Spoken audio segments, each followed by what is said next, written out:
Como eu disse, o tema da mensagem de hoje é guardados pelo poderoso Deus. E nós vamos tratar disso na epístola, na carta de Judas. E é importante quando você ouve esse nome, que era um nome muito comum no tempo do Novo Testamento. Há 8 pessoas com esse nome, pelo menos no Novo Testamento, que você saiba quem é esse Judas. Obviamente ele não é o Iscariotes, aquele que traiu Jesus. Dificilmente também ele é o filho ou irmão de Tiago. Toda a igreja tem aceito, sem muita contestação, que esse Judas é meio irmão de Jesus, irmão de Tiago. Isso fica claro, fica evidente logo no primeiro versículo, justamente porque ele se apresenta como servo de Jesus e irmão de Tiago.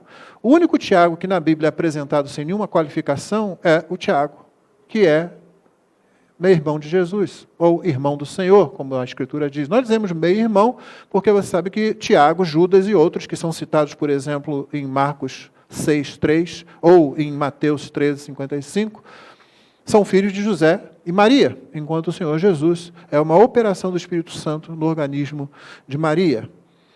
Mas eles são, por assim dizer, os irmãos de Jesus.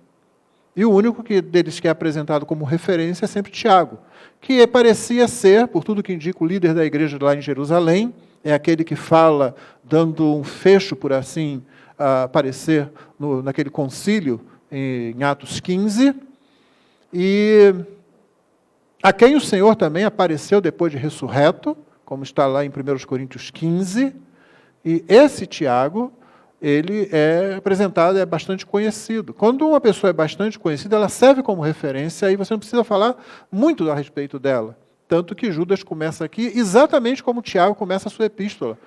No capítulo 1, versículo 1 da carta que Tiago, esse Tiago que nós estamos falando aqui, ele escreve, ele também fala, Tiago, servo de Jesus Cristo. Por que que os irmãos de Jesus se referem a ele assim? Ele não fala, eu sou irmão do Senhor, viu? Estou assim com o homem. Não, eles dizem, eu sou servo do Senhor. Talvez porque lá em João 7:5, fica registrado que antes da ressurreição de Cristo, os irmãos de Jesus não criam nele. Achavam que ele estava até meio ruim da cabeça. Talvez possesso por alguma coisa. Eles só vão crer no irmão deles, no seu irmão, no irmão dele. Eles só vão crer quando Jesus ressuscita. Depois disso, é que eles creem no Senhor. É compreensível até certo ponto, não é? O Senhor Jesus Cristo mesmo havia dito que um profeta, ele não tem fama na sua terra. Ele é conhecido em outros lugares, considerado, mas na sua própria terra é onde ele não tem fama. E não é assim muitas vezes? A pessoa dentro de casa que você conhece, que você sabe os defeitos dela, é essa pessoa que você, esse camarada agora quer posar disso, quer posar daquilo. Mas o Senhor Jesus tinha defeitos? Não. Ele tinha um defeito que é muito ruim para todo mundo que realmente tem defeito. É o defeito de não ter defeitos. E pouca gente é mais chata para os outros do que a pessoa que não tem defeito. Não é assim? Você já acusou alguém de ser muito certinho? Você quer ser muito santinho? Você quer ser perfeito? E até se você quiser ser mais ameaçador, e ser ameaçador, provocador e teológico ao mesmo tempo, você já joga aquela assim, olha, o único perfeito acabou numa cruz. Né? Daquele alerta assim. Porque nós não gostamos disso. Muitas vezes, eu e você podemos ter usado essas palavras que eu acabei de citar agora, para falar com alguém, porque estávamos errados. Porque o outro estava certo no agir dele. Talvez você tenha passado por isso no seu local de trabalho, talvez você tenha passado por isso quando você insistiu em fazer uma coisa do jeito certo. E alguém chega para você, mas você quer ser diferente dos outros? Todo mundo faz isso. Por que você não está fazendo? Eu, pelo menos, passei por isso várias vezes. Né? Falei, não, eu vou fazer assim, não, eu não faço. Por quê? Porque é errado. Aí pronto, quando você falar que é errado, muitas vezes a gente se esconde. A gente fala assim, não, porque eu prefiro fazer assim, eu fui criado assim, né? A gente não gosta de dizer, porque isso está errado. Está errado, essa sonegação do imposto de renda está errado. Não pagar a passagem está errado. Né? No meu tempo tinha aquele negócio, a gente era garoto, né? E tinha a roleta do ônibus. Então você dava metade ao trocador e pulava a roleta, olha só. Alguns deixavam a roleta já no meio assim, sabe? Que aí você passava por ela. Eu me lembro de chegar, de empurrar a roleta, passar e botar o dinheiro lá e o cara me olhar de cara feia. E outros me olharem de cara feia. Eu podia tomar uma surra ali, uma coça, né? Pouca gente é mais chata do que essa pessoa que aparentemente está certa, está correta. E o Senhor Jesus não errava. Então talvez eles não pudessem dizer para ele, você errou nisso, você errou naquilo, mas no mínimo diriam, você é esquisito, você é estranho, você é diferente. E ele era. Não é que ele fosse esquisito. Estranho talvez, certamente ele era diferente. Então Tiago, Judas, cresceram com esse ser perto deles. Não é? Às vezes um aluno meu vai pregar e eu estou presente, né? Ele fica assim, vou pregar na presença do professor e tal, né? E acredite, irmãos, quando eu já convidei alguns para pregarem aqui, tudo que eu queria era ouvir uma pregação bíblica, só isso. Eu não estou analisando, analiso na sala de aula, ali não, aqui não, eu quero ouvir a pregação bíblica. Paulo diz na segunda carta aos Coríntios que quando você está pregando, Deus como que está sentado no primeiro banco, como se ele estivesse ouvindo. Nós pregamos na presença de Deus, diz ele. Você abre a boca, Deus está muito interessado. Lembra que eu falei domingo passado, quando alguém diz assim diz o Senhor, Deus o quê? Ele logo liga os ouvidos. O que você vai dizer que eu disse? Agora imagina quando ele está ali crescendo junto com você, né? Do seu lado. Então isso pode ter realmente causado um problema para aqueles homens. Mas depois, eles mesmos foram alcançados pela graça do Senhor Jesus. Por isso, Judas começa dizendo, servo de Jesus Cristo e irmão de Tiago. Aos que foram chamados, olha como é que ele trata, chamados, amados, guardados. Que bonito, né? Aliás, Judas vai fazer uma coisa interessante aqui. O grego dessa epístola, ele é muito bom. Muito bom. Sim, muita gente que, geralmente, dificilmente você encontraria uma pessoa monolinguista na Judéia. Em geral, falavam 3 línguas. Eles falavam o hebraico, aquele que era usado realmente na leitura. Eles falavam aramaico, que era de conversa, assim. Muito do que está na Bíblia aqui foi falado em aramaico. E também o grego koiné, o grego comum, não é? No qual foi registrada a Escritura. É por isso que a gente não se liga muito na conversa como ela pode ter sido, porque nos interessa como ela foi registrada. O texto é inspirado, não o acontecimento. Tá? É o texto que é inspirado. Eu quero saber como os apóstolos registraram isso sendo inflados pelo Espírito Santo. É por isso que nós nos interessamos pela língua grega. E o grego de Judas é um grego bastante bom para alguém que vivia ali e que era filho de um carpinteiro. E isso não era, na verdade, uma coisa assim muito extraordinária, não. Isso podia acontecer. E ele vai usar tríades aqui, que você vai encontrar várias delas. A primeira é essa daqui. Como é que ele qualifica os seus destinatários, que a gente não tem como saber quem são, de fato? Por isso ela está nesse grupo de epístolas gerais. Elas são gerais, são chamadas também de universais. Elas são escritas para a igreja de um modo geral, porque é difícil identificar seus destinatários. Não é a igreja de Corinto, não é Éfeso, não é nem as igrejas da região da Galácia. Mas ele qualifica, eles são chamados, eles são amados em Deus Pai, eles são guardados em Jesus Cristo. Olha só. E é interessante porque ele vai começar falando, vocês são guardados em Jesus Cristo, vai terminar a epístola falando que eles são guardados também. Aquele que é poderoso para nos guardar. Esses são os destinatários. E é a igreja, você sabe, é você, amado de Deus Pai, em Deus Pai, guardado em Jesus Cristo. Nós fomos chamados para essa situação. Você foi chamado, vocacionado, é a vocação da salvação, é a primeira que todo crente recebe. E você é amado em Deus Pai, guardado em Jesus Cristo. Ele já começa assim. É preciso ter isso na mente por causa do que ele vai falar na carta, que na verdade é um assunto só. Ele vai deixar isso bem claro. E ele já começa a preparar ainda mais o terreno quando ele diz no verso 2, que a misericórdia, a paz e o amor lhe sejam multiplicados. Agora, esse não é um começo muito comum na saudação. Né? Graça e paz, sim, o apóstolo Paulo usa isso em todas as cartas dele. Graça e paz, tal. Aqui ele usa misericórdia, paz e amor. E quando a palavra misericórdia vem na frente, significa que a pessoa que é o objeto disso, ela deve estar ou vai estar enfrentando uma situação difícil. Que é o que você vai ver justamente nessa carta.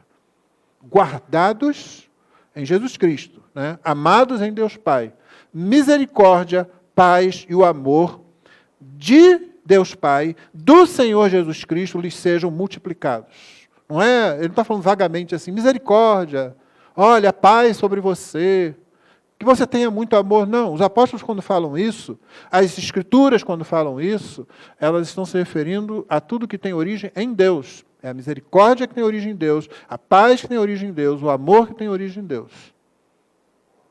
E aí ele começa. Amados, quando eu me empenhava para escrever-lhes a respeito da salvação, eu não escrevi.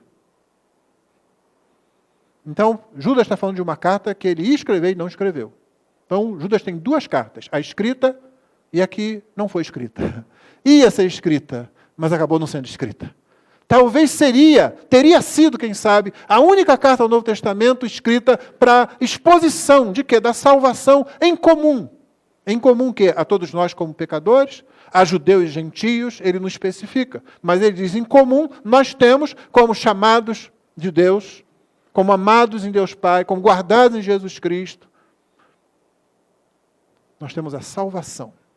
Eu estava me preparando para escrever sobre isso, porque o texto em grego dá essa ideia de que ele estava realmente pensando, vou escrever sobre essas coisas, mas o texto em grego também, a construção em grego, dá a entender que ele foi interrompido, e que aí ele desistiu da ideia e fez outra coisa.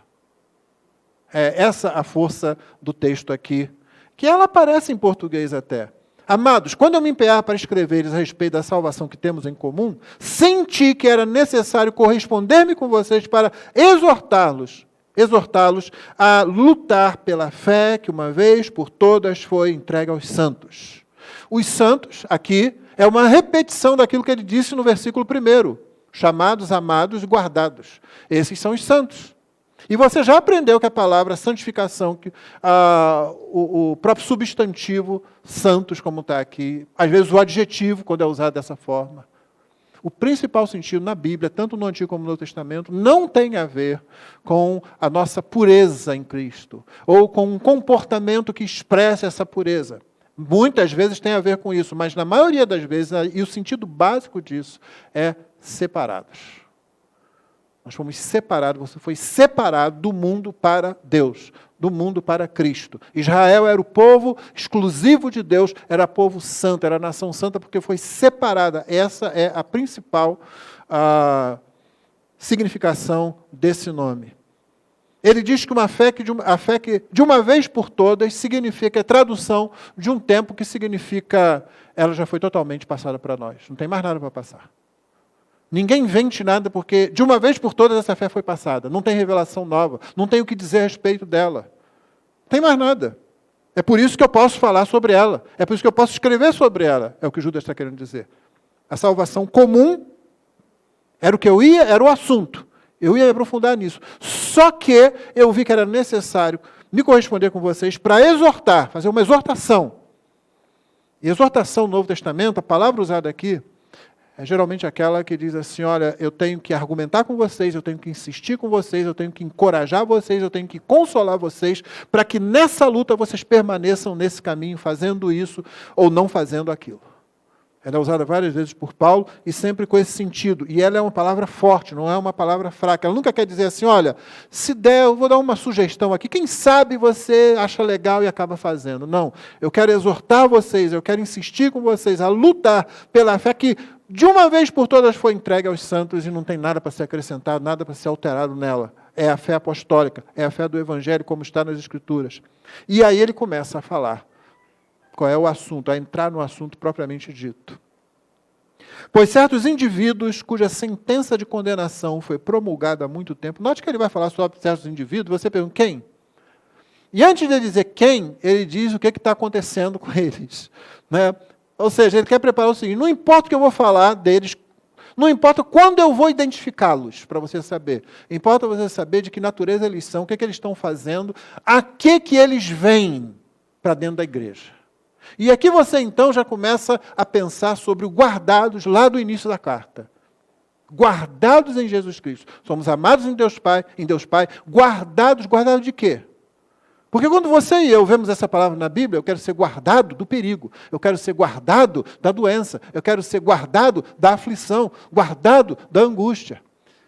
E Judas, que escreveu a respeito da salvação comum, resolveu não, é uma coisa mais urgente aqui, vou exortar esse pessoal a respeito da fé, que de uma vez por todas foi dada aos santos, e nós temos que ser guardados a respeito dela, com relação a certos indivíduos. Judas não vai falar aqui guardar em termos de proteção. Essa não é a primeira preocupação dele, não é a primeira preocupação do Novo Testamento, não é a primeira preocupação da Bíblia como um todo. Não é a primeira preocupação do Evangelho. Senão a gente não estava nem aqui, irmãos. Porque os irmãos que nos pregaram o Evangelho, que vieram de onde vieram para pregar o Evangelho aqui, sofreram. Muitos perderam a vida. Não ligaram para a sua própria saúde. Foram perdendo, às vezes, alguns, a sua saúde ao longo do tempo. Não era incomum, nos primeiros momentos do movimento missionário, vários missionários pegarem um navio, atravessar o oceano para o outro lado, fosse saindo da Europa e descendo para o hemisfério sul, fosse saindo da América do Norte, indo para o leste, fosse voltando para o sul, na América do Sul. Não era incomum que muitos já chegassem quase mortos e terminassem de morrer antes de sequer terem pregado uma vez para qualquer pessoa. E quando isso acontecia, ao invés de desânimo, outros missionários, ao saber, Deus levantava pessoas que pensavam assim, eles não conseguiram então nem pregar, então é a minha vez. Peraí, mas você não viu o que aconteceu com eles? E quando a pessoa estava lá tentando falar assim, olha o perigo, olha, a viagem é muito ruim, as condições de sanitarismo dentro dos navios é muito ruim. Por causa disso, A ou B morreu. E o missionário diria, sim, é isso mesmo. Então, e você vai, exatamente, morreu, não conseguiu pregar. Então eu tenho que ir, porque talvez eu consiga chegar lá, e então vou pregar. Você percebeu a percepção diferente? Um diz, não vai, proteja-se. O outro diz, não, eu tenho que ir porque o outro não conseguiu fazer o trabalho. Atendeu o chamado de Deus, mas não conseguiu fazer o trabalho. Então agora eu tenho que ir. A Bíblia não está preocupada com essa proteção da gente, mas está preocupada com isso aqui. Hoje, irmãos, há uma luta contra a igreja, para que a igreja abandone a palavra de Deus. Sejam igreja, mas de um jeito mais tranquilo. Sejam igreja, mas sejam relevantes. Irmãos, o Evangelho, por sua própria natureza, já é relevante. Quando você prega o Evangelho para pecadores que estão debaixo do juízo eterno de Deus e que vão passar a eternidade debaixo desse juízo, se não se arrependerem e crerem no Evangelho, só por aí já está a relevância estabelecida. Mas o que o mundo vai dizer para nós, seja com falsos mestres dentro da igreja, ou com os ataques externos fora da igreja, sejam igreja, mas seja uma igreja legal. Seja uma igreja relevante. O que é ser relevante? Sejam bonzinhos, preguem o amor, preguem a fraternidade, preguem a unidade. A igreja prega tudo isso, só que ela vem no pacote do Evangelho, o amor, a unidade, a fraternidade vem com um elemento muito chato para todo mundo que é pecador. Mesmo para nós, depois de salvos. Esse elemento é a verdade. Sejam legais, deixa a verdade de lado. E vocês não são dono da verdade. E por aí vai, esses argumentos tolos e superficiais que a gente já conhece. Pois é justamente com a verdade que Judas está preocupado aqui. Certos indivíduos cuja sentença de condenação foi promulgada há muito tempo, se infiltraram no meio de vocês sem serem notados. Ele já está dizendo o seguinte, esse pessoal já está condenado. Judas não está apontando A ou B. Mas ele está falando, existem pessoas que se infiltram na igreja, desde que a igreja é igreja, e já estão condenados, porque alguns deles nunca irão se arrepender. Alguns se arrependem. Eles não são como Paulo. Paulo perseguia a igreja. Ele não tinha a menor ideia de entrar para a igreja. Ele está falando aqui de gente que entra, vem para a igreja, sem perceber, sem que a igreja perceba. mas eles estão ali com uma agenda. Isso sempre aconteceu e isso continua acontecendo hoje. É por isso que nós precisamos ser sempre cuidadosos com a recepção de pessoas na igreja. E muito sérios na disciplina da igreja. Você já ouviu alguém dizer assim, pastor, mas é tão difícil ganhar as pessoas para Cristo, a gente ainda vai excluí-las? Esse argumento começa por não estar na Bíblia, tá? Se fosse algo bom, começaria estando aqui. Não está aqui, já não presta. Mas ele não tem lógica. A igreja prega a salvação pela obra de Cristo no Calvário, mediante o perdão dos pecados que ele trouxe. Se você admite na igreja, você recebe na igreja, ou se você mantém na igreja uma pessoa, que você olha, essa pessoa não confessa isso. Essa pessoa disse que acredita nisso, mas a vida dela nega a confissão que ela fez. Se você mantém, você está dizendo para essa pessoa, olha, está tudo bem com você está numa boa com Deus, você está realmente tranquilo com relação a Jesus Cristo. Quando chegar no último dia, essa pessoa vai descobrir que não. Então, mesmo por essa lógica, essa argumentação não presta, ela não faz bem a ninguém. A igreja não está interessada em cair na graça do povo, irmãos. Quando no livro de Atos a igreja cai nas graças do povo, é porque Deus concede isso. Isso acontece uma, duas vezes, depois acaba. Na maior parte do tempo, as pessoas dizendo, esse povo é muito esquisito, esse pessoal é muito estranho, esse pessoal acha que eles que são os corretos, está todo mundo errado. E nós não achamos que nós somos corretos, nós achamos que Deus é correto. E que nós devemos confessar o nosso erro, o nosso pecado, nossa situação para ser salvos. Muita gente, porém, continua se infiltrando na igreja, sem serem notados. São pessoas ímpias que transformam em libertinagem a graça do nosso Deus, negam o nosso único soberano e Senhor Jesus Cristo. É isso que eles fazem.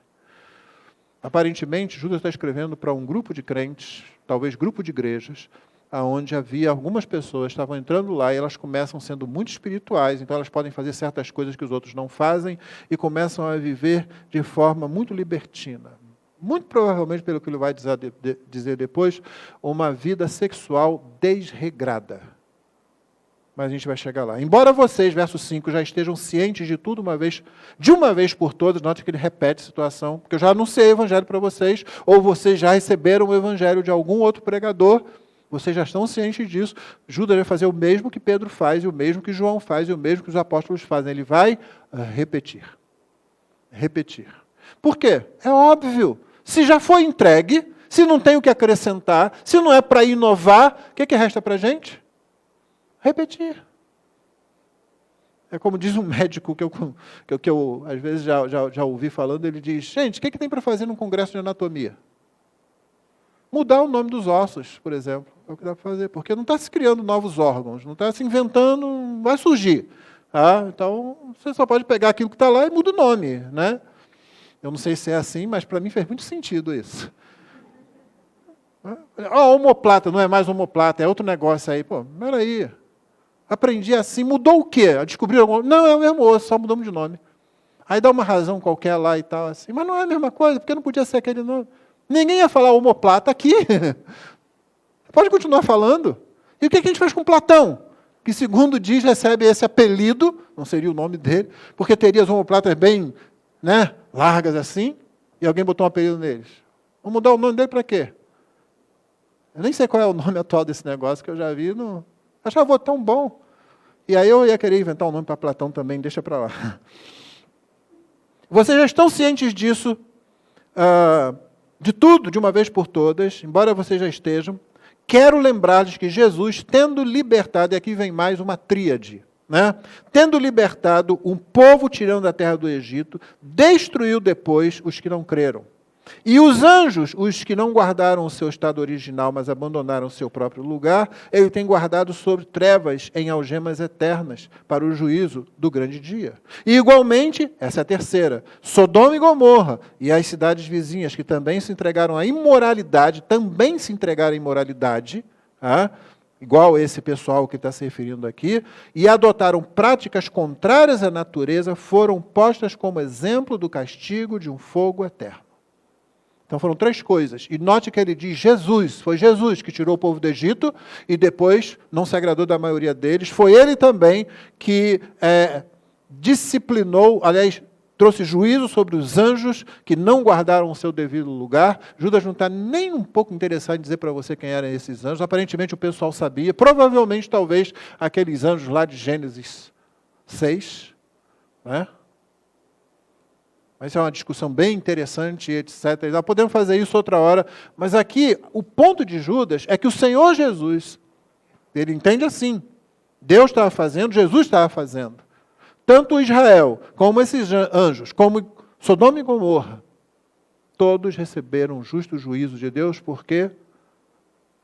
Por causa do pecado. Por causa do erro. Por causa da idolatria. Por causa daquilo que vem com a idolatria. A idolatria pode ser a um ídolo, ela pode ser a si próprio.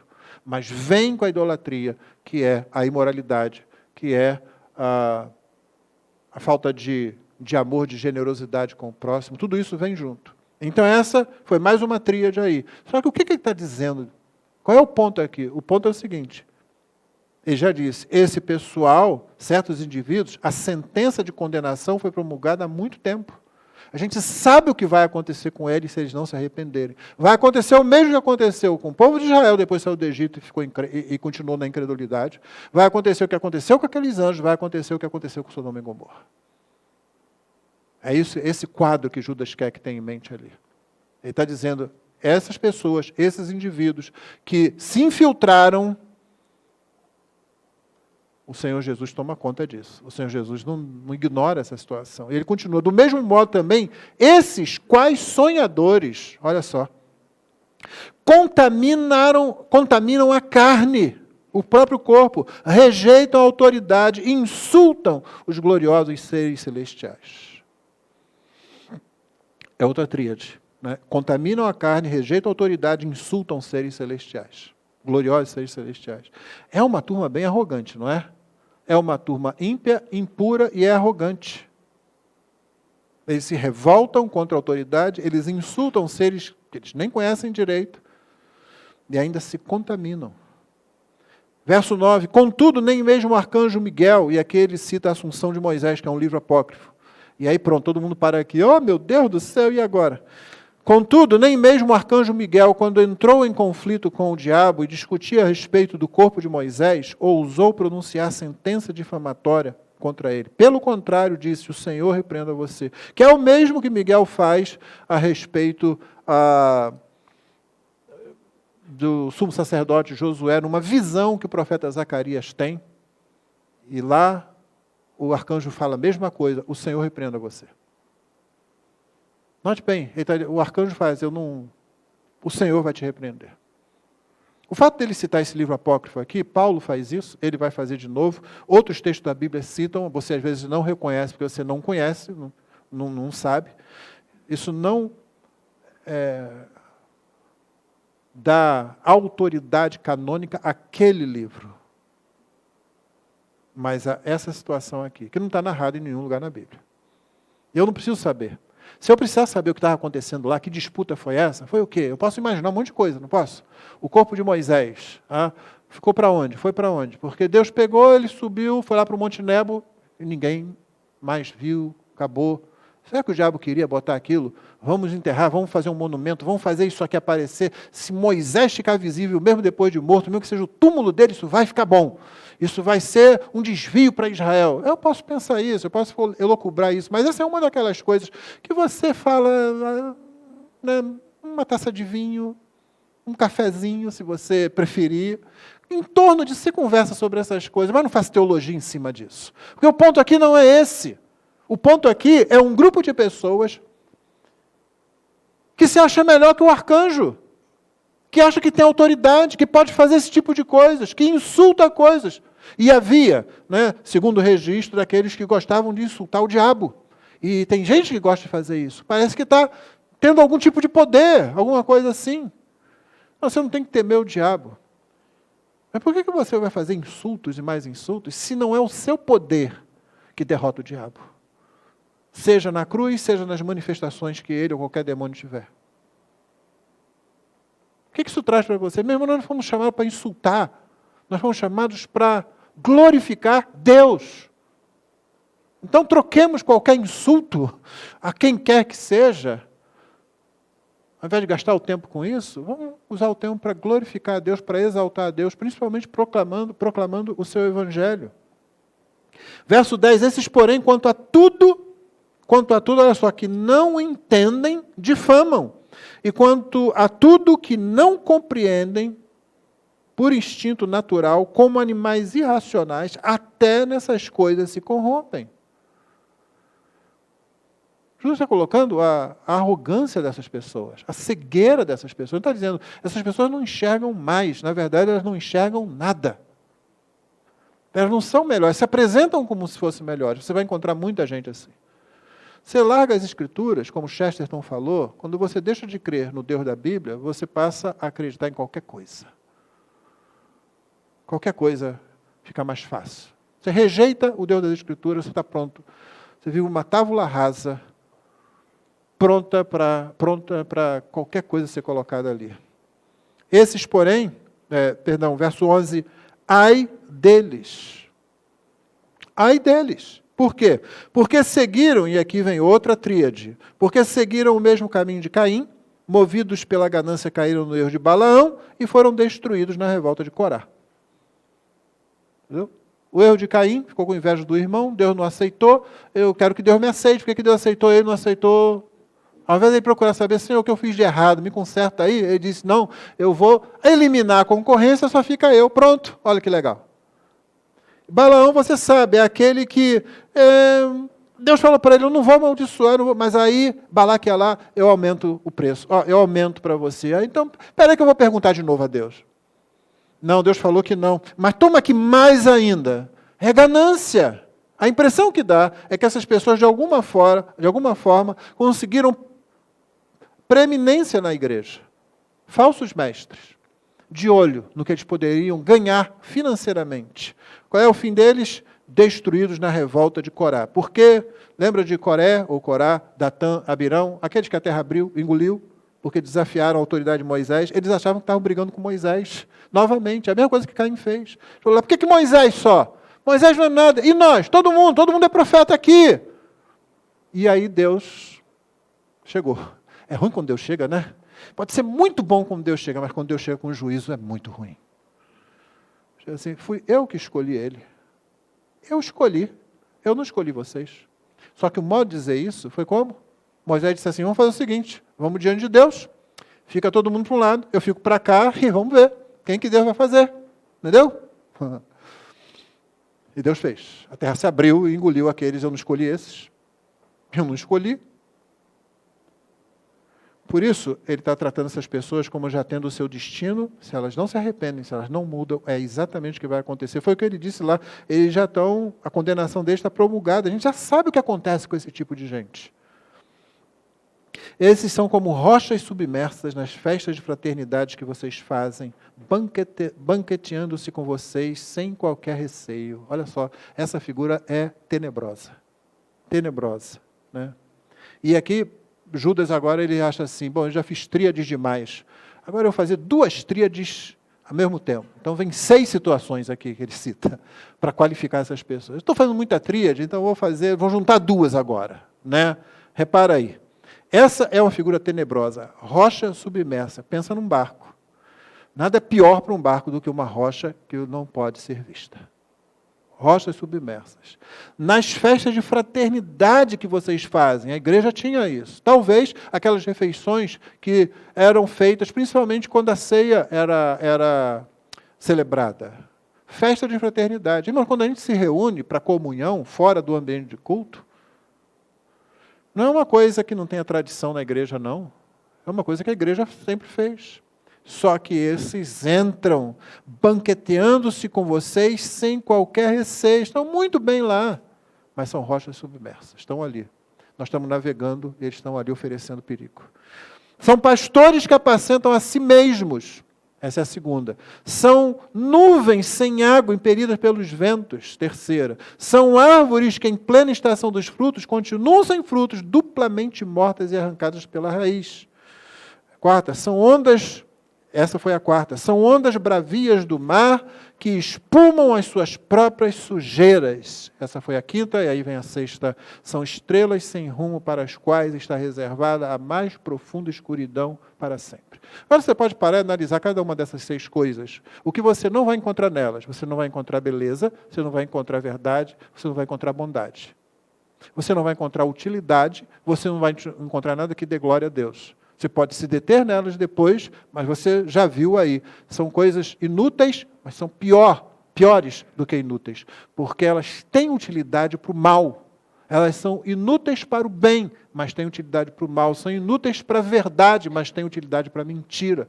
Pastores que se apacentam assim mesmo. Nuvem que não tem água, como é que é isso? É uma contradição de termos, né? No final das contas. Não sai para nada, olha, vai chover, finalmente aquela chuva que a gente precisa para a terra, para a plantação. Não tem. Árvore, está lá cheia de folha, não tem fruto. Espuma, onda bravia e cheia de sujeira.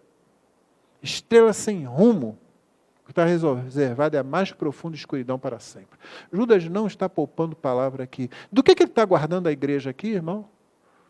Da falsa doutrina. E não está poupando termos aqui, é da falsa doutrina. Deus nos guarda, Deus é o guardador. E Ele guarda a sua igreja, quando guarda a sua igreja da mentira, do engano, da falsa doutrina, do falso ensino, da heresia. Foi a respeito deles que também profetizou Enoque. Judas achou assim, eu criei pouca confusão, vou criar mais. Aí ele cita o primeiro livro de Enoque, outro livro apócrifo. A situação é a mesma que eu citei anteriormente. O 7º depois de Adão, dizendo, eis que o Senhor vem com milhares de seus santos para exercer juízo contra todos e para convencer todos os ímpios a respeito de todas as obras ímpias que praticaram, a respeito de todas as palavras insolentes que ímpios pecadores proferiram contra ele. Note que aquilo que esses homens fazem dentro da igreja, eles fazem contra o Senhor Jesus. Notem que o que Judas está citando é o Senhor vem, o Senhor volta. E uma das coisas que ele vai fazer, Judas está dizendo, exercer juízo contra esse pessoal, que fala contra ele, achando que eles estão simplesmente num grupo social, tentando mudar a natureza desse grupo. Os que se infiltram na igreja, nesse tempo, depois desse tempo ao longo da história, e hoje em dia, eles pensam que estão lutando contra a igreja, eles pensam que estão mudando um grupo social que pode ser dirigido para lá e pode ser dirigido para cá, e isso pode ser feito, e infelizmente tem acontecido mesmo, mas só acontece, esse navio que bate nessas rochas submersas, é só o navio que não está ancorado na verdade da palavra de Deus. Se tiver ancorado nessa verdade, não vai bater em rocha nenhuma, não vai ser levado por essas ondas que espumam com sujeira. Mas infelizmente isso tem acontecido, só que o Senhor Jesus é vingador dessas coisas. E no seu retorno, Ele faz isso muitas vezes hoje. Sim, o Senhor vindica, o Senhor vinga a sua igreja, o seu nome, muitas vezes hoje. No tempo, mas toda vindicação será realizada no final dos tempos. Esses tais são murmuradores, pessoas descontentes que andam segundo as suas paixões. Sua boca vive falando grandes arrogâncias, adulam os outros por motivos interesseiros. Eles são murmuradores, a boca deles vive falando arrogância, e são aduladores também. De um modo, eles reclamam de tudo. São murmuradores, estão sempre descontentes. Sempre descontentes. Meu irmão, isso começa muitas vezes com aquelas pessoas que começam a reclamar na igreja. Elas não são falsos mestres necessariamente, mas estão começando a ler por essa cartilha. Talvez elas nunca se tornem mestres de coisa nenhuma, mas começam nessa linha. Já viu crente reclamando da igreja? Hoje você reclama da igreja na mídia, né? É tão fácil fazer isso, né? Eu tenho ensinado para os irmãos aqui, o que, irmão? O único lugar que você faz diferença é na sua igreja local. E não é murmurando, é se envolvendo. Não é murmurando, reclamando das coisas. Certamente não será falando arrogâncias, como muitos fazem. Eu vi muito disso na igreja. Isso tinha que ser feito daquele jeito. Por que eles fazem assim? Né? Gente arrogante mesmo. Só falta, se fosse eu, efetivamente já ouvi gente, se fosse eu, fazia assim. Nunca às vezes esteve à frente de uma igreja. Às vezes nunca chorou com a igreja junto. mas arrogantemente têm ideias maravilhosas para dar. Ou às vezes buscam outro jeito, adulam os outros por motivos interesseiros. Eu me lembro que quando eu era pastor auxiliar numa igreja, pouco tempo depois de ordenado, o pastor da igreja teve um conflito lá com a liderança da igreja e tal, ficou meio estremecido, ele se afastou um pouco da igreja, eu era pastor auxiliar, eu fiquei, e eu notei como alguns diáconos chegaram para mim, aquilo que você fez foi muito bom, olha, mas aquela mensagem, o jeito como você terminou o culto hoje, sim, sério, eu não estou inventando não, você terminou o culto hoje, e eu pensei, eu não fiz nada demais, não fiz nada diferente, isso não é bom não, isso é uma adulação que é pecaminosa. Se você se deixar levar por isso, daqui a pouco você está tendo problema, está criando problema e está sendo um instrumento de Satanás no meio da igreja. Então, irmão, crente não faz isso. O crente na igreja local, ele se envolve, ele chora junto, ele ajuda a resolver o problema, ele se torna parte da solução, estando ali, ralando junto, aturando. Né? Eu acredito, é isso que pastor faz muitas vezes, pelo menos um pastor sério. Porque esse grupo aqui é outro. Esses murmuradores, esses arrogantes, esses aduladores, vocês já sabem o que vai acontecer com eles. Mas vocês, meus amados, lembrem-se das palavras anteriormente proferidas pelos apóstolos de nosso Senhor. É pelo menos a terceira vez que ele diz lembrar. Vamos lembrar, vamos lembrar, vamos lembrar. Eles lembrem-se o que os apóstolos falaram. Eles diziam a vocês, nos últimos tempos haverá zombadores andando segundo as suas ímpias paixões. São estes os que promovem divisões, seguem os seus próprios instintos e não têm o Espírito. Está mais uma tríade aqui. Tá? Então, primeiro, lembrar. Vamos lembrar de novo, vamos lembrar que os apóstolos... Ele nunca diz, vamos lembrar, ele nunca diz assim, tem uma coisa nova aqui que vai resolver esse problema. Ele diz, vamos lembrar o que foi dito pelos apóstolos. O que é que os apóstolos dizem? Nos últimos tempos haverá zombadores andando segundo as suas ímpias paixões. Quando são os últimos tempos? Já eram aqui.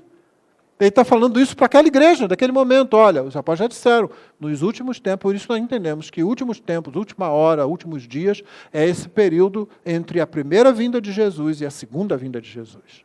Entre a vinda de Jesus e a volta de Jesus, isso é o que o Novo Testamento trata como últimos tempos. Haverá zombadores, estavam lá, já estava acontecendo isso, andando segundo as suas ímpias paixões. Isso sempre aconteceu ao longo da história da igreja.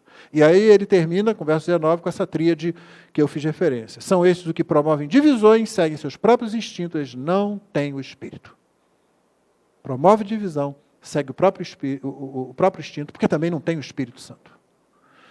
Mas vocês, meus amados, edificando-se na fé santíssima que vocês já têm, não tem mais nada para acrescentar a ela, edificando-se nessa fé santíssima, porque ela é motivo de valor para Deus, e ela é separada completamente de qualquer coisa que a nossa mente possa formular.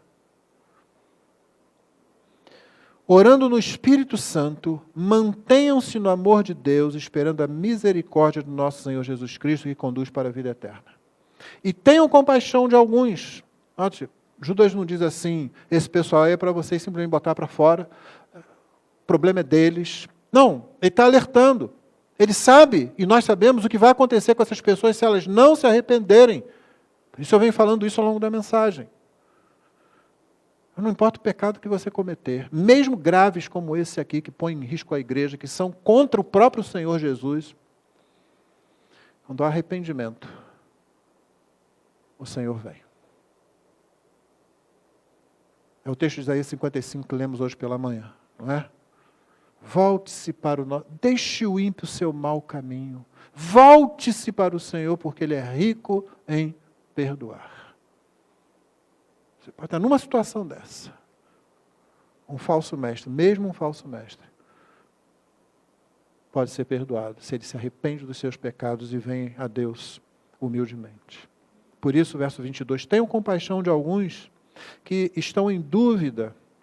É natural que numa igreja onde a verdade está sendo pregada e haja mestres como esse, surjam pessoas em dúvida ali. E talvez até alguns já alistados como mestres. Salvem outros arrebatando-os do fogo. Quanto a outros, sejam também compassivos, mas com temor, detestando até a roupa contaminada pela carne. Ou seja, não existe, isso é importante que a gente tenha em mente, não existe socorro, não existe aconselhamento, não existe o buscar dentro da igreja que se comprometa com a iniquidade. Você não se compromete com o erro. Ah, pastor, mas eu tive que fazer isso, né? Eu tive que chegar perto dessa situação assim, porque aquela pessoa, senão o quê? Você chega com a verdade. Ela vai aceitar ou vai rejeitar. Mas a gente não se torna conivente com o erro. Não, vamos deixar essa pessoa ainda. Não tira da classe, não. Está ensinando heresia. Está ensinando um troço, né?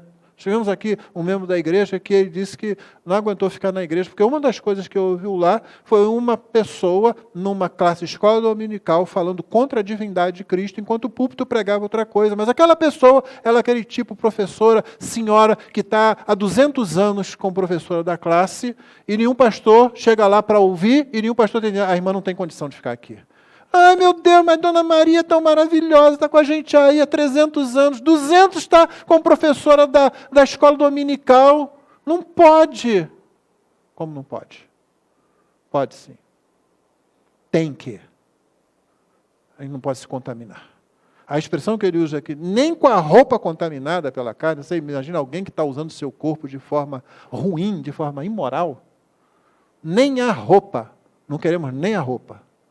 Ou seja, é nenhum tipo de contaminação. E aí vem essa doxologia. Doxologia é uma expressão que significa palavra de glória, né? Ou louvor, exultação, que encerra o livro. E ao Deus que é poderoso para evitar que vocês tropecem e que pode apresentá-los diante da sua glória com grande alegria, a este que é o único Deus, nosso Salvador, mediante Jesus Cristo, Senhor nosso, sejam a glória, a majestade, o poder e a autoridade antes de todas as eras, agora e por toda a eternidade. Amém. Essa é a palavra final, é aqui que ele encerra. Ao Deus que é poderoso para evitar que todos tropecem. A outra tradução diz, para vos guardar de tropeçar. E que pode apresentá-los diante da sua glória, com grande alegria. Não é apenas apresentar, é com alegria. Lembra?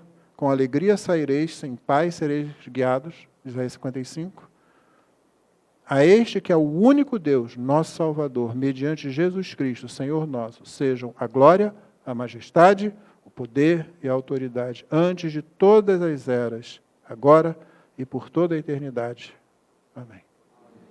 O Senhor é quem nos guarda, Ele é poderoso para nos guardar, em qualquer situação, em qualquer circunstância. Nos guarda do erro, nos guarda da mentira, nos guarda do engano, mesmo quando você está cercado por isso, ou mesmo quando isso nasce dentro da igreja.